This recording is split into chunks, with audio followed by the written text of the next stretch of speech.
Bueno, vamos a comenzar una serie nueva, bastante interesante, principalmente basada en el libro de Daniel. El libro de Daniel es uno de los libros en el Antiguo Testamento que contiene una de las más espectaculares y sensacionales profecías bíblicas de los últimos tiempos. Y cuando estamos hablando de los últimos tiempos o los últimos días, tenemos que tener cuidado, porque unos son los últimos días o tiempos de la iglesia y otros son los tiempos de Israel. Esto es muy importante porque debido a este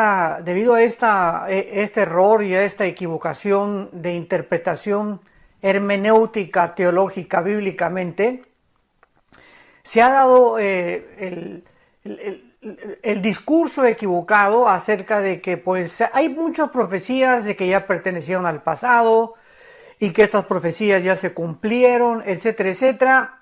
Y el trasfondo de todo esto es precisamente no darnos cuenta o no haber descubierto o no haber tenido cuidado al examinar las profecías para el tiempo para el cual fueron escritas.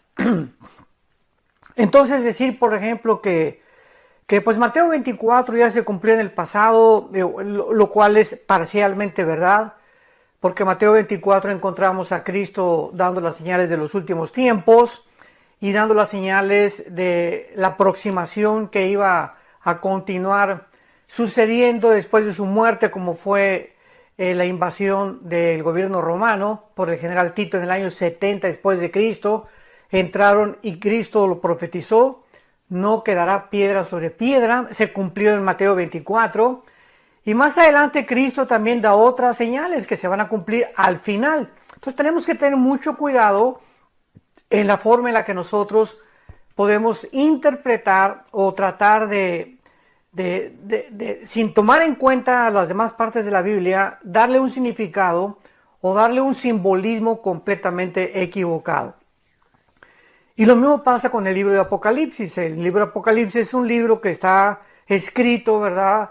Del capítulo 4 hasta el capítulo 19 del Apocalipsis encontramos 21 juicios de Dios. 21 juicios de Dios que no se han cumplido en la historia, por el amor de Dios. O sea, todavía no estamos en los sellos, porque el cuarto sello es una cuarta parte de los seres humanos muriendo. Imaginémonos, jamás en la historia una cuarta parte de la tierra ha muerto. Encontramos también de qué forma en el quinto sello y en el sexto sello la cantidad de mártires y las estrellas y meteoros cayendo al mundo, el cielo envolviéndose como un pergamino, cosa que no se ha cumplido.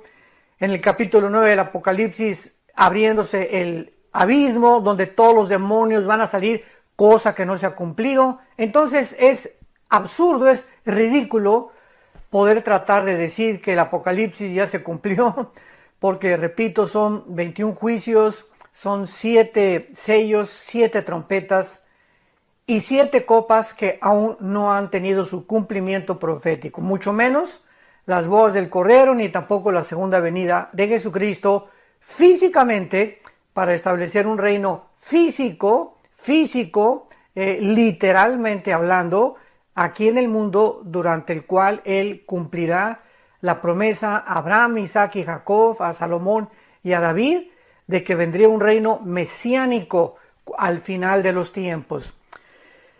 Y para poder comenzar a adentrarnos en esta maravillosa serie que voy a titular Profecías selladas del fin. Profecías selladas del fin.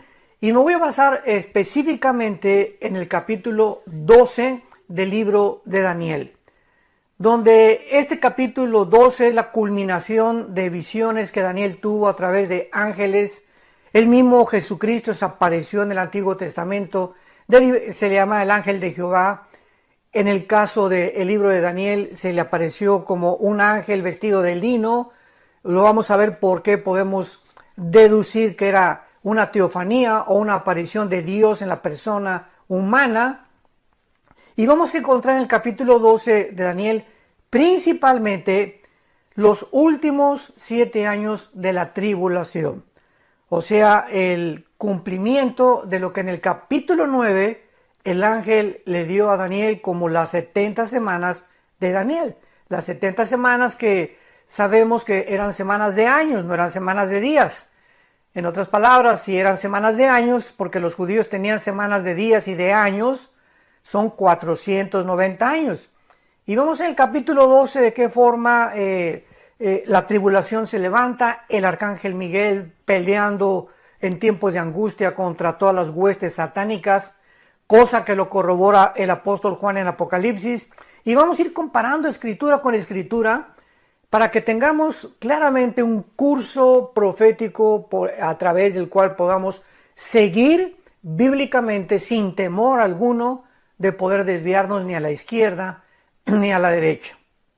Encontramos también en Daniel 12, estoy dando un resumen rapidísimo acerca de la resurrección. Vamos a ver quién va a resucitar primero, quién después, porque hay un orden en las resurrecciones.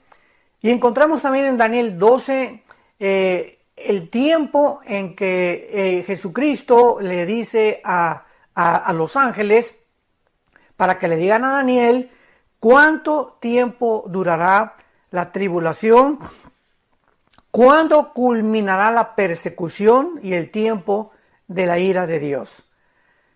Entonces, estos son los principales temas que vamos a abarcar poco a poco, pero antes es pero muy importante que podamos comprender que la frase inicial que se inicia en Daniel capítulo 12, en aquel tiempo se levantará Miguel, esta frase, en aquel tiempo, tenemos que partir desde este momento para saber que estas profecías que a continuación se le revelaron a Daniel, ¿cuándo se van a cumplir? ¿Qué significa en aquel tiempo? Bueno, la palabra tiempo, aquí es la palabra, la voy a deletrear, E de Enrique, T de tío, H, et. Y esta palabra et tiene su transliteración en el griego con la palabra kairos. Entonces, en el hebreo es et, tiempo, y en el griego es kairos, con K, que significa no un tiempo cronológico. Esto es importante, porque cronos es el tiempo cronológico en el griego, pero cuando encontramos la palabra et en la Biblia, en el Antiguo Testamento, y kairos en el Nuevo Testamento, significa un tiempo específico, un tiempo determinado. Permítanme explicarles. Yo tengo un calendario, como mucha gente, donde tengo enero, febrero, marzo, abril, mayo, junio, ¿verdad? Y en ese calendario tengo una cronología de mis compromisos, pues que en octubre tenemos que ir a la Riviera Maya, al seminario de matrimonios. En julio tengo que hacer otras conferencias en un estado de México, otro en Sudamérica, etcétera, etcétera. Y tengo una cronología. Entonces, esto es lo que significa la palabra cronos. Pero cuando encontramos el día de mi cumpleaños, por ejemplo, que en este caso es el 7 de junio, o el día de la independencia, o el día del cumpleaños de mi esposa, o el día del cumpleaños de uno de mis hijos, son fechas específicas, ¿de acuerdo? Son fechas determinadas. El 7 de junio es mi cumpleaños, el tal es el día de la independencia, el tal es el día de Navidad. Son fechas específicas determinadas. Para estas fechas específicas, para días especiales, es para lo cual se usó la palabra et en el hebreo y kairos en el griego. Entonces, con este trasfondo, cuando dice la Biblia en Daniel 12, en aquel tiempo, está determinando un tiempo específico, ¿verdad? Que se va a referir, como lo vamos a ver, a la gran tribulación. O sea, no hay vuelta de hoja. En aquel tiempo, y vamos a ver a continuación cómo nos apoyamos con más escrituras en el capítulo 12, que está refiriéndose al tiempo de la gran tribulación. Pero vamos a ver que en el libro de Daniel, y vamos a comenzar desde el capítulo 2, a ver las frases y los pasajes donde todos se refieren, se refieren al final de los tiempos. Así que esto es muy importante para poder interpretar, porque cuando examinamos esto no tenemos para dónde hacernos. O sea, nadie puede venir a atreverse a decir un disparate, ¿no? Que esto ya se cumplió o que se va a cumplir. Vamos a ver claramente que casi el 95% de las profecías de Daniel se van a cumplir en los tiempos que estamos viviendo y después en la semana 70 de Daniel. Veamos, por ejemplo, en el capítulo 2, vamos a ir por orden. Capítulo 2 de Daniel, acompáñame, abre tu Biblia en el capítulo 2 de Daniel, versículo 28. Y dice así: pero hay un Dios en los cielos, le está hablando Daniel al rey Nabucodonosor para explicarle el sueño que tuvo. En el capítulo 2, el rey Nabucodonosor tuvo un sueño de una grande estatua gigantesca con la cabeza de oro, el pecho y los brazos de plata, el vientre de bronce, las dos piernas de la estatua eran de hierro y los 10 dedos de la estatua mezclados de barro con hierro, barro cocido con hierro.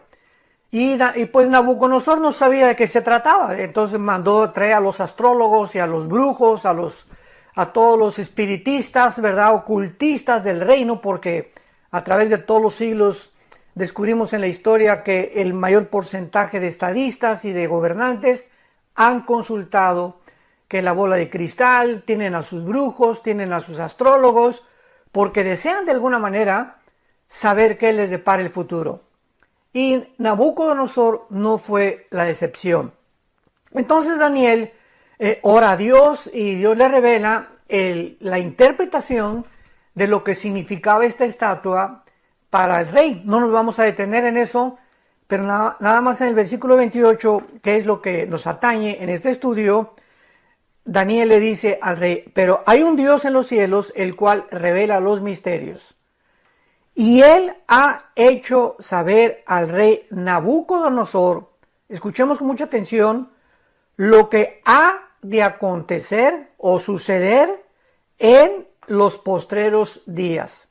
O sea, Nabucodonosor, te voy a interpretar lo que significa el sueño de la estatua. Pero este sueño, esta interpretación que tú tuviste, está relacionada con los últimos tiempos. Y de ahí Daniel pues ya comienza a decirle, ¿verdad?, que la cabeza representa a Babilonia, que era el reino en el cual en ese momento Nabucodonosor estaba gobernando, Daniel estaba bajo sus órdenes en el palacio. Después, más adelante, Daniel le dice, pues vendrá otro reino que la historia nos lo corrobora, los medos persas.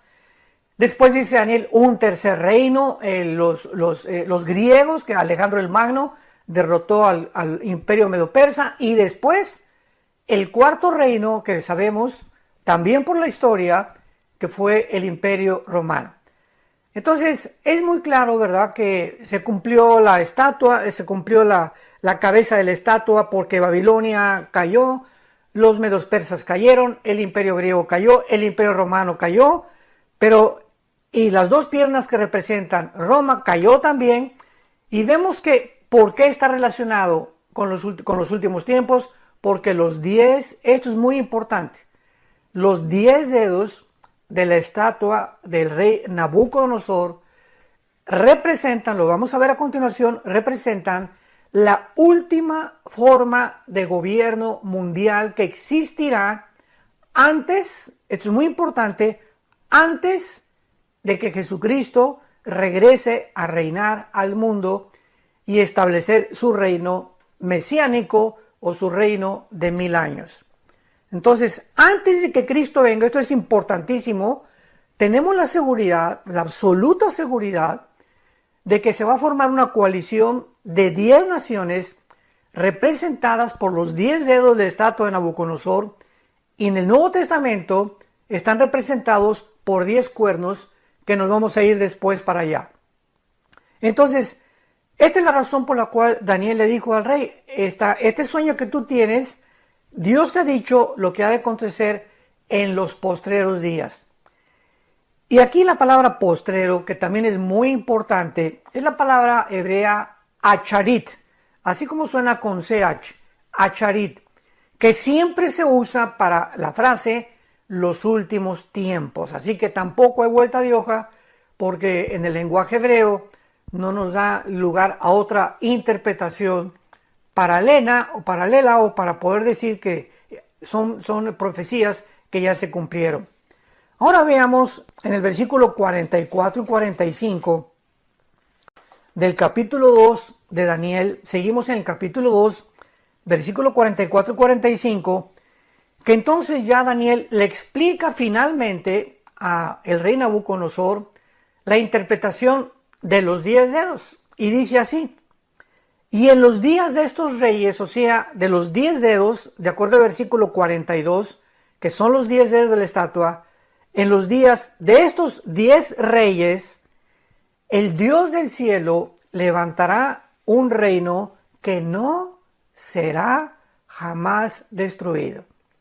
Y sabemos que los que quieren interpretar que cuando Jesús dijo, el reino de Dios ya está en vosotros, y atribuyen el milenio como algo espiritual, ¿verdad? ¡Qué grande equivocación! Porque aquí está hablando de un reino que no va a ser destruido. Nosotros vamos a ser destruidos en el momento de la muerte, aunque sobrevivirá nuestro espíritu y nuestra alma. Pero aquí está hablando de un reino físico, literal, visible, la profecía de Daniel. En los días de estos reyes, el Dios del cielo levantará un reino que no será jamás destruido. Y estos 10 reyes no se han levantado nunca en la historia. Así que no podemos decir, ¿verdad?, que el reino de Dios es espiritual. Claro que es espiritual porque ahorita el Espíritu Santo vive entre nosotros.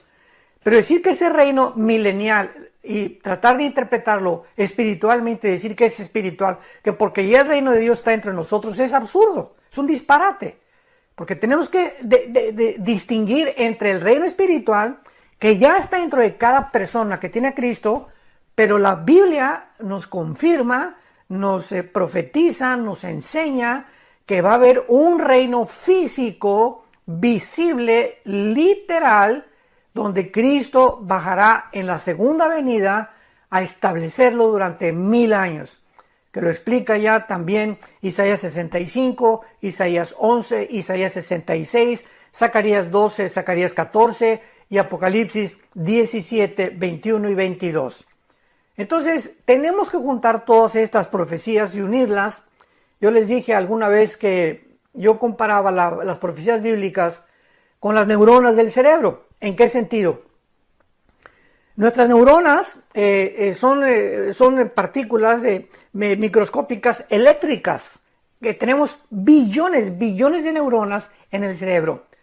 Pero todas están conectadas unas con otras. Cuando una neurona se desliga de la otra, se produce un cortocircuito, lo que se llama el cortocircuito, porque algo produce en el cerebro que ya no pensamos adecuadamente, puede dar causa a un tumor, etcétera, etcétera. Tiene que haber una unificación, una armonía de nuestras neuronas unas con otras para que pensemos de una forma coherente y lógica. La Biblia es parecida en este sentido. Toda la Biblia no es de interpretación privada. Si queremos interpretar el libro de Apocalipsis, no podemos si no tenemos Daniel, ni Ezequiel, ni Zacarías, porque son 3 libros en el Antiguo Testamento que están conectados con las profecías de los apóstoles. En este caso, la primera y la segunda carta a los tesalonicenses del apóstol Pablo, con el Apocalipsis del apóstol Juan, y tenemos que unir Apocalipsis con Daniel, con Ezequiel, con Zacarías, etcétera, etcétera, con Joel también, para que podamos tener el circuito perfecto y no echar chispas. Y este es el problema cuando nos adelantamos y queremos sacar un texto fuera de contexto o no tomar en cuenta el tiempo, y caemos desgraciadamente, pues no tanto en herejías, ¿verdad? Porque hay muchos maestros de la Biblia que tienen otra perspectiva futura escatológica, como los amilianistas, que creen que el milenio ya se cumplió, que estamos ya en el milenio, que Satanás está atado ya, etcétera, etcétera, que son cristianos, son hermanos de nosotros, pero que escatológicamente están, ahora sí que lo puedo decir, reprobados con 5 de calificación, porque pueden ser muy buenos teólogos en una área, pero sin embargo en el área de la escatología están reprobados. Y esto tal vez alguien me pueda preguntar, bueno, ¿a qué es debido esto? También son estudiosos de la Biblia. En los últimos años yo he tratado de poder preguntarle a Dios y consultar en la Biblia, Señor, ¿por qué esta divergencia, estas diferencias entre hermanos que yo reconozco, son amigos míos y son grandes teólogos, ¿verdad? Puedo citar alguno, el doctor R.C. Sproul, R.C. Sproul, un gran, ya murió, ya está con el Señor en el cielo esperándonos. Un gran hombre de Dios, uno de los mejores teólogos, lo tengo que reconocer, de la denominación de los presbiterianos, era presbiteriano él, de la teología de la Reforma. Entonces, adentrándome en la teología de la Reforma, puedo entender que los reformados o los que están del lado del presbiterianismo son amilianistas, creen que el milenio ya se cumplió, que las profecías se cumplieron, etcétera, etcétera. Y todo lo que es el área escatológica, como que el Espíritu Santo no les dio mucha iluminación y solo les dio iluminación en el área de la teología. Entonces, esta es la razón por la cual muchas veces no abarcamos todo, o sea, por eso nos necesitamos, por eso necesitamos depender unos de otros como cristianos, porque mi hermano de la iglesia o pentecostal o de la iglesia presbiteriana o bautista tiene cosas en otra área, puede ser en el área de la salvación, puede ser en el área de la iglesia, puede ser en el área del Espíritu Santo, que a lo mejor yo no tengo y que ellos han visto, porque el Espíritu Santo nos reparte de diferentes formas, dice 1 Corintios 12, es el mismo Espíritu, pero nos reparte diferentes dones, diferentes talentos, para que nadie tenga todo el control, el 100% de la verdad.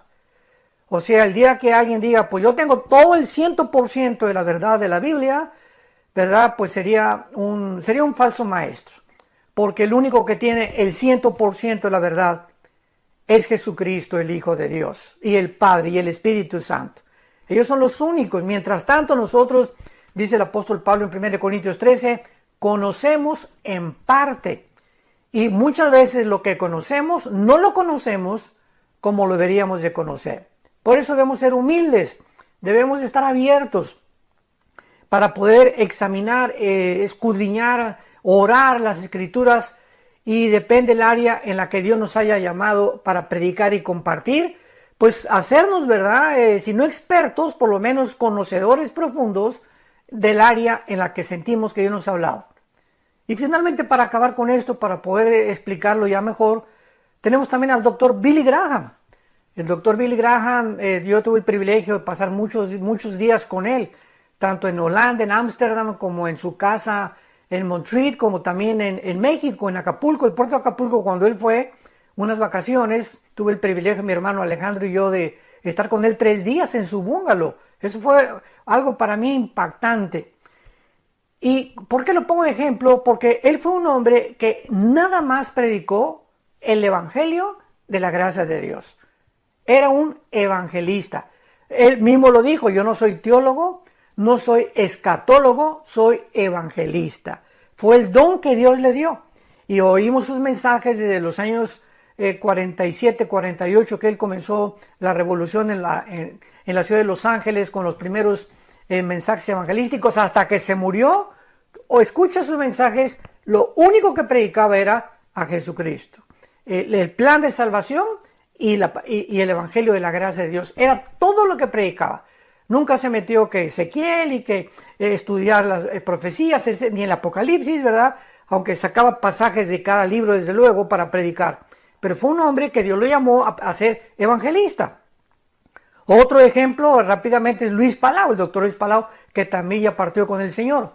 Yo trabajé con Luis 2 años y también tuve el gusto y el privilegio de poder estar con él y compartir con él, ¿verdad? Y fue otro hombre que fue evangelista, o sea, Luis se dedicó a predicar el evangelio de la gracia de Dios.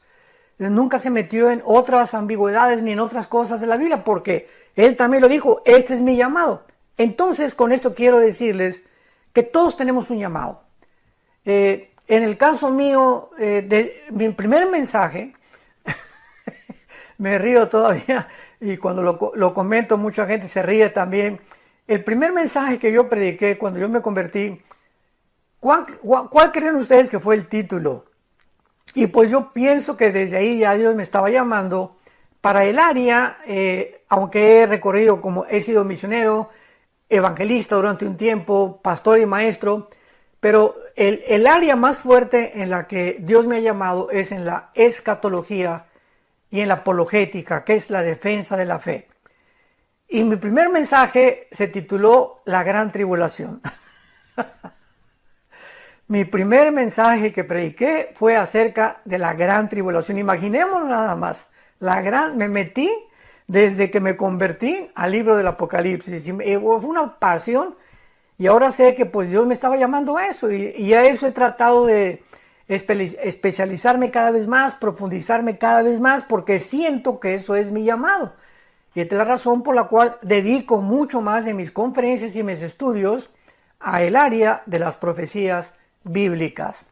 Bueno, habiendo ya dicho eso y ya teniendo un poco más de comprensión, encontramos, ¿verdad? Y nos quedamos en Daniel 2, 44 y 45, donde finalmente Daniel le dice al rey Nabucodonosor las siguientes palabras para comprobar. Estamos comprobando todos los pasajes del libro de Daniel para recordar que se mencionan que es para los últimos tiempos. Daniel 2, 44 y 45. Y en los días de estos reyes, en los días de los 10 cuernos, en los días de los 10 dedos del estatua de Nabucodonosor, Dios levantará un reino que no será jamás destruido, lo cual no ha sucedido. Ni será el reino dejado a otro pueblo, desmenuzará y consumirá a todos estos reinos, o sea, a los anteriores, a los medos persas, a los griegos, a los babilonios, que de alguna manera quedaron vestigios repartidos por todo el mundo en diferentes naciones, pero él permanecerá para siempre. Versículo 45. Y de la manera que viste que del monte fue cortada una piedra, no con mano, la cual desmenuzó el hierro, el bronce, el barro, la plata y el oro, el gran rey, el gran Dios ha mostrado al rey, esto es importante, Dios te está mostrando, le está diciendo Daniel a Nabucodonosor, lo que ha de acontecer en lo porvenir. El sueño que tú tuviste, rey, la estatua que golpeó finalmente a los pies de tu sueño, que eran los dedos, y que se desmoronó totalmente todos los imperios. Esto significa que cuando venga Cristo, que está representado por la piedra, porque Él es la roca, Él siempre ha sido la piedra sobre la cual se ha fundado todo, Él es la piedra angular, el establecimiento de todas las cosas. Cuando Cristo venga, golpeará los 10 dedos del estatua, representando que esos 10 dedos son la forma, como ya lo dijimos, de los 10 gobiernos mundiales, el G10 que se va a formar, y como lo vamos a ver después de que se forme este G10, y no antes, de ahí surgirá el cuerno pequeño, que en Daniel 7, Daniel 8 se le llama al anticristo.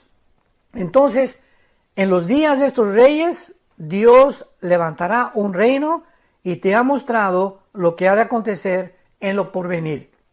El sueño es verdadero y fiel su interpretación, le dice Daniel a el rey Nabucodonosor. Brinquémonos ahora al capítulo 7 del libro de Daniel. Daniel capítulo 7.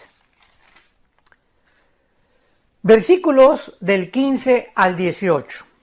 Vamos a leerlos y después damos una breve explicación. Daniel 7 del 15 al 18. Se me turbó el espíritu a mí, Daniel, en medio de mi cuerpo, y las visiones de mi cabeza me asombraron. Me acerqué a uno de los que asistían y le pregunté la verdad acerca de todo esto. Y me habló y me hizo conocer la interpretación de las cosas. Estas 4 grandes bestias son 4 reyes que se levantarán en la tierra.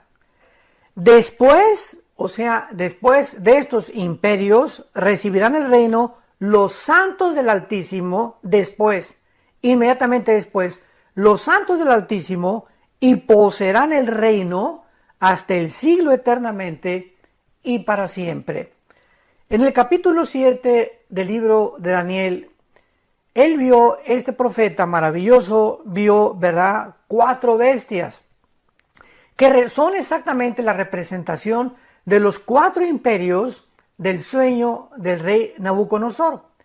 La primera bestia, Babilonia, los medos persas, que es Irán, el vientre de bronce, que es Alejandro el Magno, o los griegos, y la cuarta bestia terrible, que ni siquiera el Espíritu Santo encontró un nombre para darle, que representa el Imperio Romano.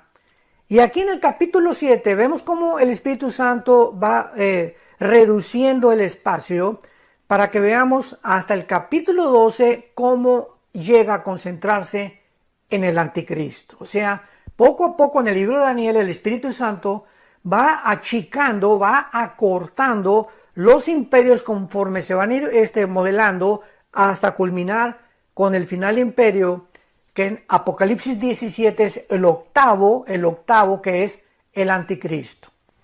Entonces, después de que estas 4 bestias son vistas por Daniel, dice la Biblia en el versículo 9 que cuando él estaba mirando todas estas visiones que no entendía, vio una visión de Dios. Esto es increíble. Daniel estuvo viendo una visión del trono de Dios. Y vemos en el versículo 9 que dice, cuando estaba mirando, fueron puestos tronos. Él vio cuando se colocaron los tronos. Y se sentó un anciano de días, que es Dios.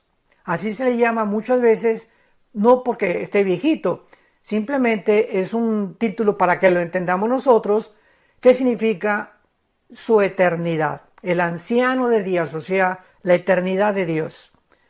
Cuyo vestido, vean cómo describe Daniel a Dios, como un anciano, vestido de blanco como la nieve, el pelo y su cabeza como lana limpia, su trono llama de fuego, y las ruedas del mismo fuego ardiente.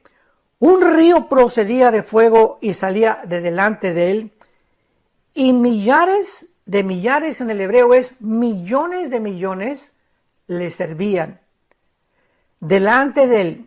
Y el juez se sentó y los libros fueron abiertos. ¿Qué visión tuvo Daniel de Dios? De los últimos tiempos.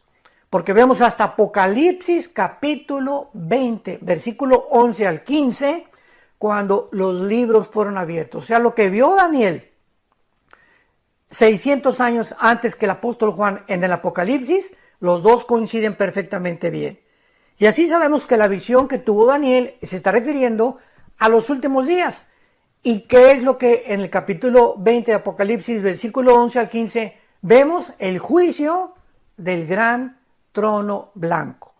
Aquí en esta visión vemos que fueron puestos tronos, pero en el capítulo 4 de Apocalipsis dice Juan que vio tronos y ya 24 ancianos sentados que representan a la iglesia.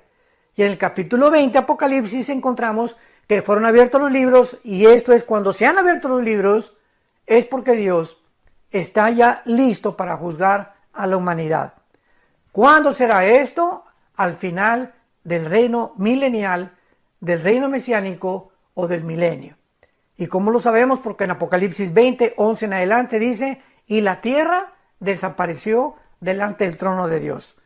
Y sabemos que durante el milenio la tierra va a existir, va a haber pecado. El hombre de 100 años, dicen en Isaías 65, 66, que va a morir alguien que peque de 100 años. Un niño de 100 años puede morir porque a los 100 años será un joven todavía.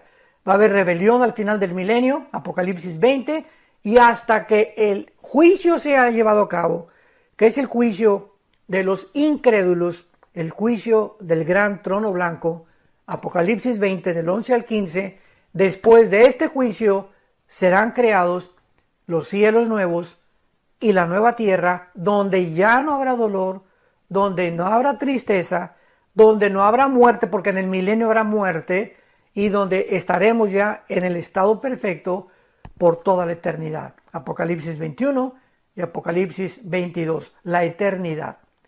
Entonces, esta es la razón por la cual Daniel se confunde y vemos que uno de los que lo asistían a Dios, de los millones que tenían ahí, fue el que le dijo en el versículo 15 que acabamos de leer, Daniel 7, versículo 15, se me turbó el espíritu, después de esta, imaginémonos, se me turbó el espíritu, estaba confundido, y el miedo de mi cuerpo y las visiones de mi cabeza me asombraron, y me acerqué a uno de los que asistían, ahí estaba Daniel, fue llevado en el espíritu al cielo, y de los millones ni siquiera le dejaron acercarse a Dios, se acercó a uno de los que asistían a Dios, que sabemos que son los ángeles, los millones de ángeles que Dios tiene a su servicio. Y se acercó Daniel a uno de estos ángeles, como dice aquí, y entonces le preguntó a él, versículo 16, ¿qué es esto? O sea, ¿por qué están abriéndose los libros? ¿Qué es lo que está pasando aquí? Y me hizo conocer la interpretación de las cosas. Y entonces ya el ángel le dice a Daniel, versículo 17, estas 4 grandes bestias que tú viste al principio son 4 reyes, después recibirán el reino los santos del Altísimo y poseerán el reino hasta el siglo eternamente y para siempre. No quiero dejar de pasar esto que es importantísimo. Daniel vio en este capítulo 7 4 bestias. ¿Verdad? Vio en primer lugar, dice el versículo 4, estamos en el capítulo 7, a un león que representa a Babilonia, un oso que representa a Irán o a los medos y a los persas, el leopardo, versículo 6, que representa las conquistas veloces, repentinas, estratégicas de Alejandro el Magno, y número 4, la cuarta bestia, de donde vemos más adelante que de ahí de esa cuarta bestia, o sea, del Imperio Romano, salió un cuerno pequeño. ¿Por qué le dice el ángel que después de estos 4 reyes vendrá el trono de Dios o vendrá el reino milenial de Jesucristo establecido en la tierra, cuando sabemos que son 10 reyes los que en el capítulo 2 se van a mencionar? Y vamos a poder entender esto si lo leemos en el capítulo 13 del libro del Apocalipsis. Vean ustedes la consistencia de la Biblia, es impresionante, asombroso, solo Dios pudo inspirar este libro maravilloso. Dice Apocalipsis 13, versículo 1, el apóstol Juan está escribiendo: me paré sobre la arena del mar, y recordamos que Juan se encontraba ¿en dónde? En la isla de Patmos, junto al mar Egeo, enfrente del mar Mediterráneo. Cuando dice, me paré sobre la arena del mar, está hablando sobre el mar Mediterráneo. Él estaba enfrente del mar Mediterráneo. No era el mar de Acapulco, ni era la playa Caleta, ni de Cancún, ni de la Riviera Maya, ni de la costa francesa. Él se paró y estaba junto al mar Mediterráneo, dándonos a entender claramente que la bestia que va a surgir ahorita va a surgir del área del mar Mediterráneo. Esto es importantísimo. Son detalles muy aparentemente muy pequeños que Dios nos los deja como piedras preciosas para que podamos nosotros tener una guía, como un mapa acerca de toda la revelación maravillosa que el Espíritu Santo nos quiere dar. Me paré sobre la arena del mar y vi subir del mar una bestia, o sea, esta bestia sabemos que es el anticristo. Aquí no hay vuelta de hoja. Entonces vemos que el anticristo surge del área del mar Mediterráneo, no de Inglaterra, no del mar Atlántico, no del mar Pacífico, no del mar Caspio, no del mar Negro, del mar Mediterráneo. De ahí surge la bestia o el anticristo. Pero lo importante es lo siguiente. Y dice Juan, tenía 7 cabezas, que después lo vamos a ver, que representan los 7 imperios desde Egipto, Asiria, hasta el Imperio Romano. Ha habido 7 imperios en la historia, lo vamos a ver, que tenía 7 cabezas y 10 cuernos, que son los 10 cuernos que representan los 10 dedos de la estatua de Nabucodonosor, como lo sabemos. Versículo 2. Y la bestia que viera semejante a un leopardo. ¿Por qué se le compara con un leopardo? Porque si nos vamos al libro de Daniel, el leopardo representa al imperio de Alejandro el Magno, que fue el tercer imperio que le reveló Dios a Daniel, y que la estatua de Nabucodonosor representa el bronce o la plata, el metal, el metal del bronce bruñido. Entonces Alejandro el Magno representa el tercer imperio. Primero fue Babilonia, los medos persas, recordamos, estamos recordando esto. Después el imperio griego, que fue el vientre, y las piernas de hierro, que fueron Roma. Entonces aquí le está diciendo que el cuerpo de la bestia, o sea, lo que va a conformar el gobierno del anticristo, vendrá del antiguo imperio griego. Y el antiguo imperio griego, recordamos que fue absorbido por el que siguió, que fue el imperio romano.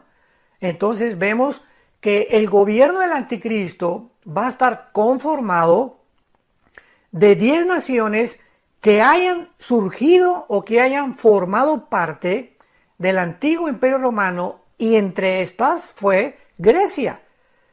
Y ahora, cuando vayamos al capítulo 8 del libro de Daniel, vamos a encontrar que el imperio de Alejandro el Magno, el imperio griego, que es el leopardo, muere Alejandro y se divide. Es en el capítulo 8 de Daniel. Bueno, hay tantas cosas que quisiera compartir, pero voy a compartir todo lo que siento compartir. El imperio de Alejandro el Magno, en el capítulo 8 de Daniel, se divide en 4 diferentes estados. Y los 4 generales de Alejandro el Magno se reparten el imperio griego en 4 partes. Fueron Egipto, Grecia, Asiria y todo lo que es Turquía. Grecia, Turquía, Egipto y Asiria. En estas 4 entidades, las 4 divisiones del imperio griego fueron repartidas.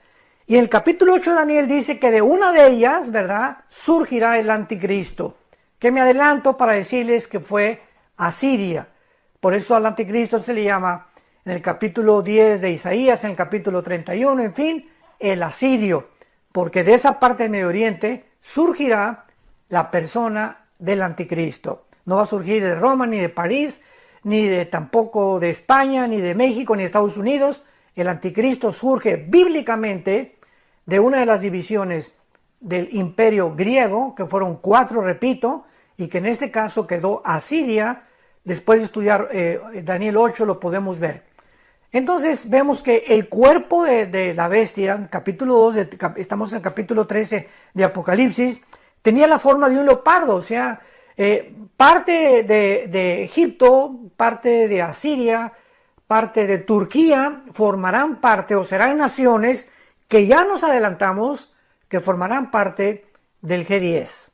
Entonces podemos mencionar naciones del Medio Oriente que ya sabemos que van a formar parte del gobierno del anticristo. Y dice la Biblia, y los pies como de oso. El oso es Irán.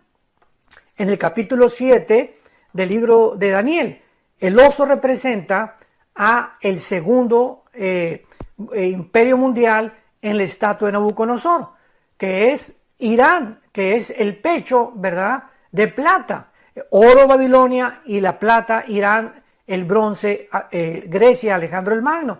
Entonces vemos que los pies de la estatua de la bestia eran de Irán, o sea, el oso. Esto representa que Irán tendrá la movilidad del gobierno del anticristo.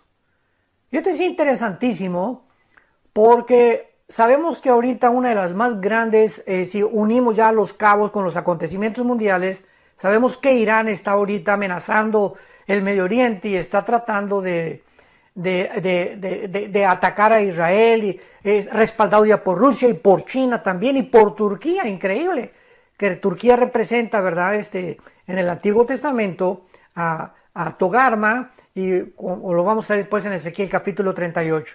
Pero todas estas naciones ya están amalgamadas, ya hay una conformación, una alianza, donde ya podemos ver claramente que el rompecabezas de la Biblia, comenzar a poner todas estas piezas en orden, nos va dando un cuadro perfectamente bien, donde faltan las últimas pinceladas, que vamos a ver en el próximo estudio. Estoy seguro que esto va a ser de mucha bendición para todos ustedes, porque estamos adentrándonos ya en las profecías selladas para el tiempo del fin. Que Dios te bendiga, y continuamos recordando que Jesucristo está a la puerta. Ya está tocando Jesucristo, que ya viene por nosotros, nos está diciendo, prepárense para que sean tomados por dignos de escapar. ¿De escapar de qué? Pues de la tribulación. Lucas 21, 34 en adelante. Para que sean dignos de escapar de las cosas que vendrán sobre el mundo. ¿Estás tú listo? Si no estás tú listo, invita a Jesucristo como tu Señor y como tu Salvador. Pídele perdón por tus pecados y de aquí en adelante, la corta vida que Dios nos ha dado, prométele a Dios. Dedícale los últimos días, los últimos meses o años que Dios nos dé para que podamos conocerle, servirle y adorarle en espíritu y en verdad. Que tengas mucha paz.